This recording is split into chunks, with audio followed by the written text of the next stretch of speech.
rising music star faces serious allegations. David, popular singer-songwriter David. Popular music artist David. The singer, who has been cooperating with police, had continued his tour after the body was discovered, but he just canceled his next date in Seattle. In every headline, there's a villain. In every courtroom, there's a suspect. But before the world points a finger, there's a story nobody bothered to read. Some kids grow up in chaos. He grew up in silence. The kind of silence that doesn't protect you, it shapes you. He wasn't outside. He wasn't gang affiliated. He wasn't born into violence or fame. He was just a lonely black kid in a bedroom with a headset, an empty phone, and a world that wouldn't text him back. So he built one through anime, through Fortnite, through music. Artificial universes where connection was guaranteed and no one could abandon him without his permission. But reality doesn't work like that. And when real people entered his life, the rules changed, the stakes changed, the consequences became permanent. This isn't a story about a rising star. This is a psychological autopsy, a timeline of wounds disguised as achievements, a collapse decades in the making. Because sometimes the most dangerous person isn't the one who grew up angry, it's the one who grew up invisible. This is Hell or Jail, and tonight we're not asking what happened, we're asking why was it so destined to happen? Before the crime, before the headlines, before the internet turned him into a myth or a monster, David was just a kid whose life handed him the perfect recipe for a psychological collapse. This isn't about guilt, this isn't about innocence, this is about a pattern stitched into him years before fame, years before love, years before tragedy. This is the psychological profile of David, a boy conditioned for abandonment, addicted to attachment, and unprepared for loss. Because homeschooling, I wasn't going outside. So I thought I was just gonna be in Texas forever. But then boom. Houston-based artist David Burke amassed over 100 million streams in at only 17 years old. I mean, I've been writing poetry for years. So I would always do that, especially at school. At school, before I was homeschooled, like middle school, elementary, I would look at these kids, like at cafeteria, at lunch was like my playground, like my brain's playground. Like there's so many different kids and they're all doing something different. And I would just sit there and I'm a people watcher. I would just inspect them and like write about them and stuff like that. And I kind of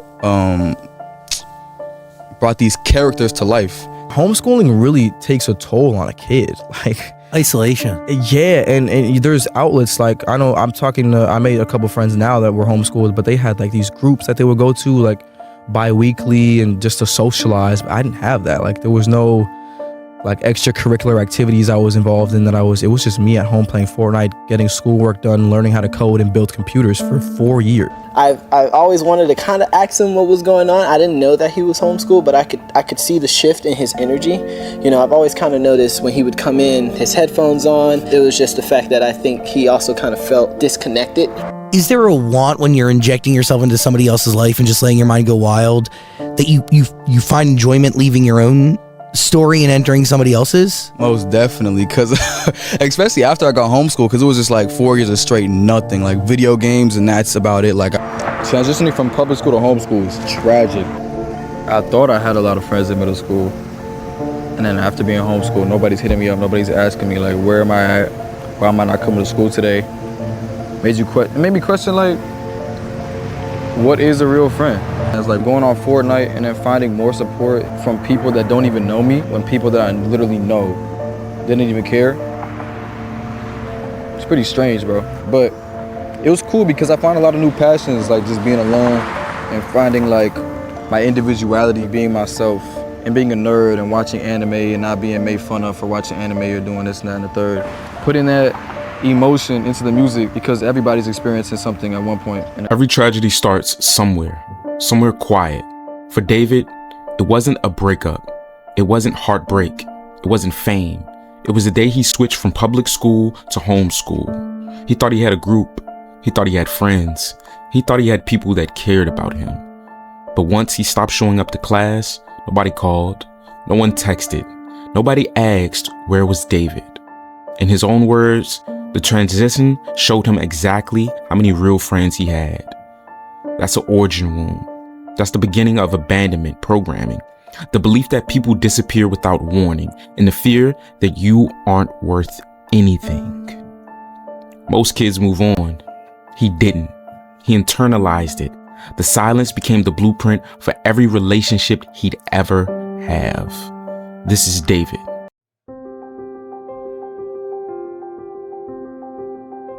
I've always wanted to be a professional video game player. I forgot how good I was at this game, bro. And I was in Team Assault, Team Delirium, and Team Limit. So I'm playing my video games, I'm thinking I'm gonna make good money, and then I see all of these red money signs on my YouTube account. So I was making $0. I was getting copyright striked left and right, left and right. So basically I played Fortnite from 2017 to 2021. Game came out in 2017. I was one of the first people to ever play the game. So I played that game. I became a YouTuber. I was playing Call of Duty, Fortnite, all these different type of games. To try to become like the biggest next thing, streamer, Kai Cenat, everything. Did anyone care? No. There was this trend on Twitter where if you put some songs in your videos to kind of make them a compilation instead of single clips, that they get more views. Here With Me I made as like a cover up for Romantic Homicide because I got in my own head about it. I thought Romantic Homicide was the worst song I ever made. I got bored and was like, okay, I got this song, let me just see what happens. And I posted a snippet on TikTok, and then Romantic Homicide actually went insane. At the time I didn't have producers, nothing like that to go to, so I was like, I turned to online and I looked up indie type beats, and this producer named Dan Darmawan came up. I'm scared. I was like, okay, that sounds kind of good. It feels like you don't care. And then I stopped. Like your first song? So this is December 21st, 2021. And I looked up how to make music on iPhone, and this app called BandLab comes up. I click on it, I put my Apple earbuds in, and I use my sister's closet as the studio. So I'm like in here, it's dark. We got like robes and everything, blankets, whatever. And I'm looking up type beats on YouTube. I looked up emo piano type beat for the first song. And then you posted this on YouTube? Just SoundCloud. Oh, just SoundCloud? Just SoundCloud. And like, how many plays are we talking? 5,000 in a week. How? I don't know. Cause I was like, bro, this could potentially go somewhere. I went back, you can see the vocal tracks and stems here. I'm scared. So overnight, I literally just threw this up. How do you get your BandLab to sound like this? This sounds like studio, etc., etc., etc. And as soon as I saw this, I posted it, and after that, it just went stupid. Music News David breaks the top 40 with his single Romantic Homicide, which he reportedly And I got all these emails from the record labels, and I didn't know what to do. I told my parents about it, and they thought I was getting scammed. I don't know. And you were just like, whoa. Or you didn't even care at that point. You were like, oh, now I have a song that I can put in my video. Exactly. But I was like, okay, I'm gonna make another one, because like all the fast-paced stuff right now is trending. Like there's a lot of fast-paced stuff going on Twitter. And you would look at Twitter to find the trends for YouTube, so I'd go back and forth. And I made the song called You and I, which now has, what, 94 million streams. It's my second song I ever made. Put it in the montage, and I tagged it on Twitter. First Fortnite player to use his own song in a video. That was the title.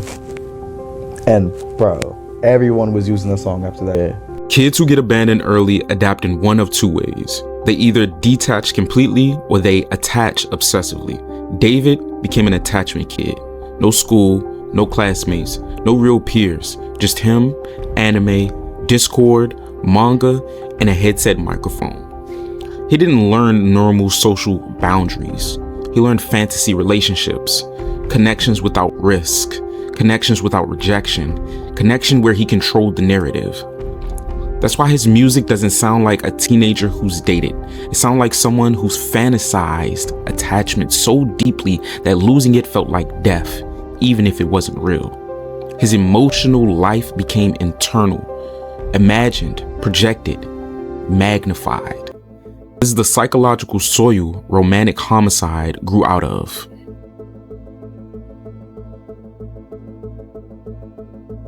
So how I created Romantic Homicide is basically like every other song in my sister's closet with the Apple earbuds and an app called BandLab on my phone, just going through instrumentals and letting them tell me what needs to be said on them, and basically just going from there. And open up BandLab. Okay. and then I go on YouTube for maybe an hour. I'm in the closet, hour on YouTube, looking for type beats. The romantic homicide type beat, I think I found that by searching sad, indie, slow type beat. Everything has a meaning behind it. I think that's what poetry is. It's like an interpretation, and another person can read the same thing and take something else out of it and find new things every time. So I think that's an important part of my process, is definitely the poetry aspect of it. And all of my songs, I think, are poetry. I started writing as long as I can remember, like seeing graphic novels and Japanese manga and like taking those stories and being like, imagine if this were... At this point, I'm like, I haven't made a song in a minute. My Fortnite videos are dying. This is July 14th, 2022. I'm like, okay, what do? I find the type beat, I put it in there, and then I'm just freestyling over it. It's like dum dum dum dum dum dum dum dum, and then I just said, I'm scared. So what inspired the hook, In the Back of My Mind You Died, is kind of like the storytelling aspect of the lyrics that came before it, in a way that it builds up to the big moment where she died in the back of my mind. Like, I didn't kill her physically, but in the back of my mind, she died. And I didn't even cry, not a single tear. I've seen people online take different meanings and interpretations from that one part of the song where it's like it's their past selves that's dying, and they're not even crying about it because they're evolved or become better people or have killed addictions and other different stuff like that. So I think it's very powerful in that way too. And then I made Romantic Homicide, and it was so different than everything else I had made because it was actually sad. It was slow, it was sad, it was emotional. It had weight to it. Most of my other songs, like Take Me to the Sun and The Dirty Secrets before that, and You and I, they're all like these indie up-tempo records that you could just like do whatever to. And I played it for my mom. And whenever my mom hates something, I know it's cool. Like when I used to get up and get dressed for school in the morning, I put on this cool fit. She would like, take that off, put on a suit or something like that, you know? I knew it was cool if she hated it. I played it for her in the car, and she was like, David, this song is too violent. You're talking about killing people in your music? No, not my son. And I was like, wait, I might be onto something, bro. Like, it's the most simple melody, simple song, and it's literally 2 minutes and 15 seconds long, all on BandLab. So I come out of there and I don't release the song. Then the next day I make Here With Me, which I promoted on TikTok, and I dropped Here With Me the next day, July 15th. So I dropped it right after that, and it went crazy. TikTok viral, 1 million views overnight. I was like, oh yeah, we cooking, boy, we cooking. And they both started working at the same time. So I had 2 songs like going crazy viral at the exact same time, and nobody knows who I am. Everybody I knew, well, in middle school that I didn't talk to anymore, everybody had relationships. I didn't have a relationship. I wanted to do that. I wanted to be involved in this or have a heartbreak for myself. So I kind of just like made up these scenarios of myself getting heartbroken and being in love and stuff like that. And I would write songs about things that never happened. Here's the part nobody understands. Fame doesn't fix you, it exposes you. The sudden success, Romantic Homicide, Here With Me, viral charts, label deal, didn't give him confidence. It magnified his core wound. Millions of strangers suddenly cared about his pain, but no one actually cared about David. That creates emotional inflation. External love skyrockets, internal stability stays underdeveloped.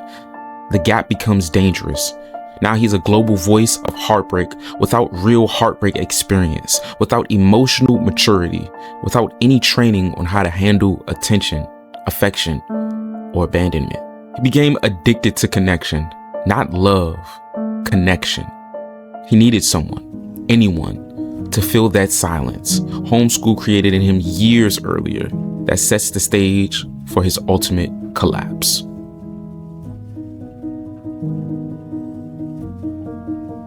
Years and years of reading and experiencing it, like both sides of the spectrum, having the rushed part and then the planned out part, and the planned never goes as planned. It's like, you know, you expect, and then the over expectations kind of ruins your perception of what reality is sometimes, and it's like, oh, this didn't go according to plan, I guess it's all ruined now, which isn't the case. And you kind of self-sabotage in ways that you don't even think is your fault, but it low-key is. When I first saw the artwork, I was really like, wow, David's really stepping into this kind of very visceral, very extreme visual representation. Then I heard the project and I was like, it just reflects the title. It starts with petals and it ends in a pretty dark place. So yeah, my relationship with love as an emotion is really complicated because I started to expect certain things before they would happen, almost like I was wishing for it. But yeah, no, it's not been a huge part of my personal, vibe, but I've always been infatuated and interested in the concept of it, and that's why I write about the various ways love can go in my songs. But I guess like you have this view of this person in your head, and then every flaw is not a flaw. But then once that kind of facade wears off, you spend like months and months or even like years with this person, it's kind of like, oh, you start to get comfortable, they start to get comfortable, and those flaws start to show a little bit more. And it's like, if it was true love, you would stick there and kind of figure it out together. But then some people, they see those flaws, and it's like the imaginary person goes away, and you're left with the reality of that person, and then you kind of just like are mentally checked out for the rest of it, and that's not how it's supposed to work. So people with abandonment wounds repeat the same loop their whole life. 1. Attach too fast. 2. Depend too deeply. 3. Panic when they sense distance. 4. Interpret space as betrayal. 5. Collapse emotionally. And 6. Try to regain control. This becomes their structure, their emotional glitch, their fatal flaw. For David, it shows up in one lyric. I don't mean to be complacent with the decisions you've made. This isn't about murder. It's about control. It's about the inability to accept that someone else's choices, to leave, to distance themselves, to stop reciprocating is not an attack. But with someone with his psychology, it feels like an attack, like emotional homicide. He doesn't know how to be left alone. He only knows how to hold on, even when the other person is trying so hard to walk away. That's the flaw that pushes him towards his ultimate tragedy.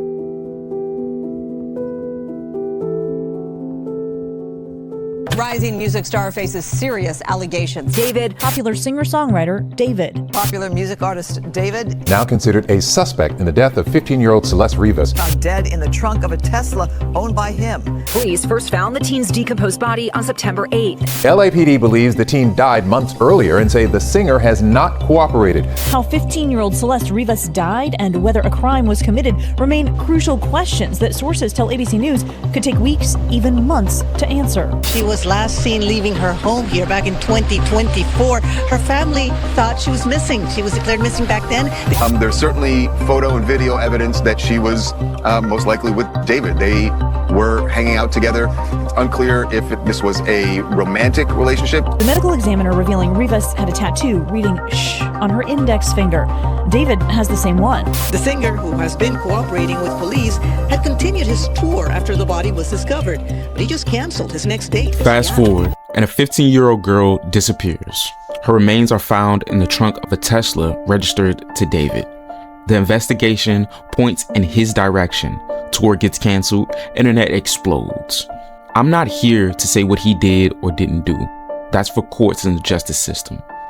But from a psychological standpoint, the pattern is clear. A boy shaped by abandonment, a boy addicted to attachment, a boy emotionally unequipped for loss, now finds himself at the center of a real disappearance. Not emotional, not metaphorical, but real. If the police are right, if this tragedy traces back to him, then this wasn't a random event. It was a final stage of a psychological flaw that started forming when he was 13 in a quiet room waiting for his friends who never called. The world will treat this case like gossip, like content, like entertainment. But the real lesson is darker. There are thousands of boys just like David, isolated, emotionally underdeveloped, starving for connection, unable to survive rejection without collapsing. This isn't a story about fame. It's a story about what happens when a kid learns he's disposable too early and never learns how to lose someone without losing himself. The tragedy didn't begin with a crime scene. It began with silence. It began with an empty phone. It began with belief. If someone leaves me, I won't survive. And that's the psychological profile of a collapse decades in the making.